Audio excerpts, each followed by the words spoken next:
Dan running tall, how's he going heading towards the Diamond? Look, we couldn't be more pleased with the horse. He's a horse that we've always thought had potential of a Blue Diamond winner. His first run in the spring was very good. He was on the wrong side of the track and just got nosed out. First up there in the prelude the other day, obviously Sepoy was too strong for him, but he's a colt that we've been waiting to put the blinkers on, and they go on tomorrow. Very, very confident he's going to run well, with due respect to a horse that very much deserves to be favourite. You were second to Sepoy last time. Can the blinkers make up the difference? I think a lot of things can make up the difference. Like it's a big step in racing for 2-year-olds when they go to the 1200 the first time. That extra pressure, that extra 100 metres, it often brings a lot of them undone. He looks bulletproof, Sepoy, but our horse is going to run very well tomorrow. He's going to run the 1200 right out, and we're confident that we'll be there and giving him a race. Is he taking good improvement from that first up run? He has. He's a gross sort of colt, and nothing improves those sort of horses like a tough run. And he's come out of it really well. He's tight and fit, and he's really looking forward to getting back to the races. Last year you won this race with Star Witness.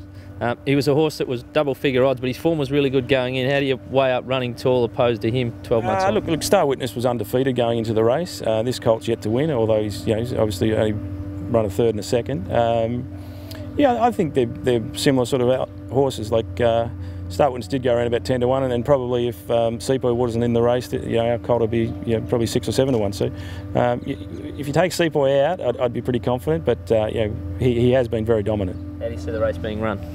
Look, obviously Anave I think leads from barrier 3. I don't know whether it's going to be super pressured race. Our colt will be right up there. He's drawn the one alley, so I imagine he tracks Anave into the race, and he'll have to run down Sepoy. Happy with the draw? Look, it can be a bogey barrier 1. Sometimes it's doesn't, it looks good on paper, but you don't get the luck. But I think in this case it won't be too big an issue. And Oakeigh Plate, Star Witness?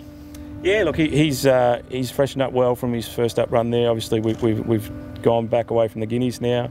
Happy with his draw. Like, he probably definitely doesn't need an inside draw. He'll be sort of middle to outside of the field and trying to run him down like he did on the same day last year. Had time to think about that first up run. What did you make of it? Look, it was a very biased track that day, and he just couldn't get into the right lane. We had to see him sort of at a distance past 1200, and we think that the 1300 certainly was as far as he wants to go, and very pleased that we've sort of come back to what he does best, and that's obviously he's an explosive sprinter. What's he shown on the track? Haven't done much with him, but his work Tuesday morning was very good, and he looks bright and bouncy, and no, we're expecting him to run well. And Keno in the race? Look, he's very much a roughie. He's a horse that's got really good ability on his day, and in these big handicaps, you got to have him in there to give him a chance. Big field, in the competitive field? Yeah, it's a great race actually. Obviously Black Caviar's so far and above every other sprinter at the moment. It's good to see a competitive sort of race there tomorrow. Does that dictate what you do with Star Witness after Saturday, Black Caviar? Look, no. Now that we've come back to the sprinting, he'll definitely be in the Newmarket. He's a very, very good horse down the straight, as we know. He's only been beaten once, and that was by her. There'll be a big swing for him in the weights. Certainly not going in there thinking we're going to beat her, but we'll be turning up and giving ourselves a chance.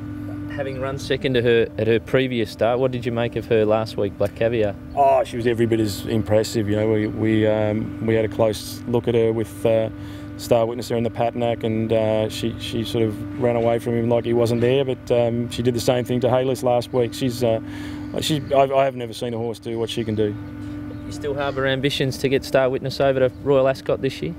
I think so, yeah. Look, he's, it'll depend on his next couple of runs. We want to see him obviously produce the form that he showed in the spring, but if he can turn up and run second in the Newmarket, that's certainly not going to be any embarrassment. And I think he's particularly well suited in a race like the King Stand at Royal Ascot, and probably a better race for him than if he had to go to Sydney or Queensland. So as long as he shows us he's in the form he was in the spring, then that's the way we'll be heading.